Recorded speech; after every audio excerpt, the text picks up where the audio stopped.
Hi hello നമസ്കാരം ആര്യാണ്. അപ്പൊ ഇന്ന് കുറച്ച് ബീഫ് ബിരിയാണി എടുക്കട്ടെ. എന്നാ വാ കാണിച്ചു തരാവേ. വേണ്ട സാധനങ്ങളെല്ലാം അങ്ങ് നിരത്തി പെറുക്കി വെച്ചിട്ടുണ്ട്. 2 സവാള, 2 തക്കാളി, ഇഞ്ചി വെളുത്തുള്ളി പേസ്റ്റ്, സ്പൈസസ് എല്ലാം എടുത്തിട്ടുണ്ട്. മല്ലിയില, പുതിനയില, 7-8 കൊച്ചുള്ളി, 3-4 പച്ചമുളകും കൂടെ നമ്മൾ ചതച്ച് വെച്ചിട്ടുണ്ട്. സ്റ്റൗ കത്തിച്ച് കുക്കർ വെച്ച് കുക്കർ ഒന്ന് ചൂടായി കഴിയുമ്പോൾ അതിനകത്തേക്ക് നെയ്യും സൺഫ്ലവർ ഓയിലും കൂടി ഒഴിച്ച് നമ്മുടെ സ്പൈസസ് എല്ലാം അതിനകത്ത് ഇട്ടിട്ട് നന്നായിട്ടൊന്ന് മൂപ്പിച്ചെടുക്കണം. കരിയാതെ പ്രത്യേകം ശ്രദ്ധിക്കണം കേട്ടോ. അപ്പോൾ മൂത്ത് വന്ന നമ്മുടെ സ്പൈസസിന്റെ അകത്തേക്ക് കുനുകുനാന്ന് അരിഞ്ഞ് വെച്ച് സവോള ചേർക്കണം. പിന്നെ ഓരോന്നും ഇങ്ങനെ ചേർത്തുകൊണ്ട് ഇരിക്കണം കേട്ടോ. ഇഞ്ചി വെളുത്തുള്ളി പേസ്റ്റ് ചേർക്കണം.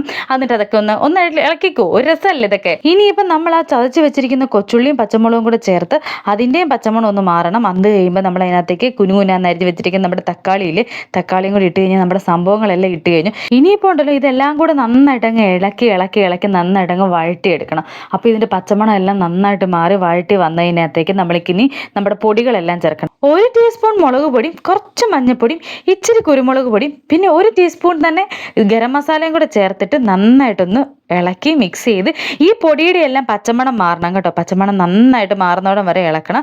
അപ്പോൾ ഇതിൻ്റെയൊക്കെ പച്ചമണം മാറിക്കഴിയുമ്പോൾ കഴുകി വൃത്തിയാക്കി വെച്ചിരിക്കുന്ന ബീഫ് അങ്ങ് ഇട്ട് കൊടുക്കണം. കൂടത്തിൽ നമ്മൾ 1 ഗ്ലാസ് വെള്ളം ആവശ്യത്തിന് ഉപ്പും കൂടി ഇട്ട് നന്നായിട്ടൊന്ന് ഇളക്കി മിക്സ് ചെയ്തിട്ട് ഒരു 7 വിസിൽ അങ്ങ് അടുപ്പിക്കണേ. ഇത് ബീഫിൻ്റെ വേവ് അനുസരിച്ച്. അപ്പോൾ വെന്ത് വന്ന ബീഫ് നമ്മൾ മാറ്റി വെച്ച് വേവിയൊക്കെ അങ്ങ് എടുത്തിട്ട് നമുക്ക് അതിൻ്റെ അകത്തിട്ട് ചോറ് വേവിച്ചെടുക്കാം.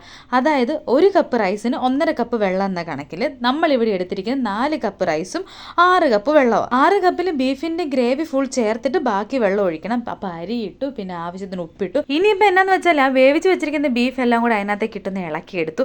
അതിൻ്റെ കൂടുതൽ നമ്മൾ 1 കൈ പിടി അളവിൽ മല്ലിയിലയും പുന്നയിലയും അരിഞ്ഞ് വെച്ചതും കൂടി ഇട്ടിട്ട് ഇളക്കി 1 നാരങ്ങയും കൂടെ പിഴിഞ്ഞങ്ങ് ഒഴിച്ചു കേട്ടോ. എന്നിട്ട് ഇന്ന് ഇളക്കി വെച്ചിട്ട് ദമ്മിട്ട് വേവിച്ചോ. നമ്മുടെ സംഭവം റെഡി ആയിട്ടുണ്ട്.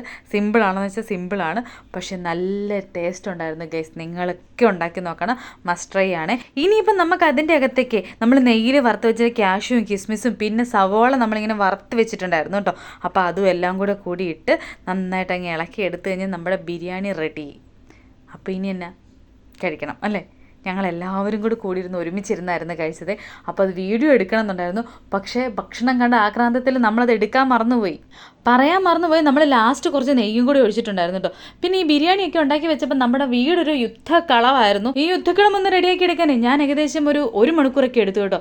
അപ്പോൾ എന്തായാലും വീഡിയോ ഇത്രയേ ഉള്ളൂ. നിങ്ങളെല്ലാവരും വീഡിയോ ട്രൈ ചെയ്ത് നോക്കിയിട്ട് അഭിപ്രായം പറയണം. അപ്പോൾ അടുത്ത വീഡിയോ ആയിട്ട് കാണും വരെ ടാറ്റാ.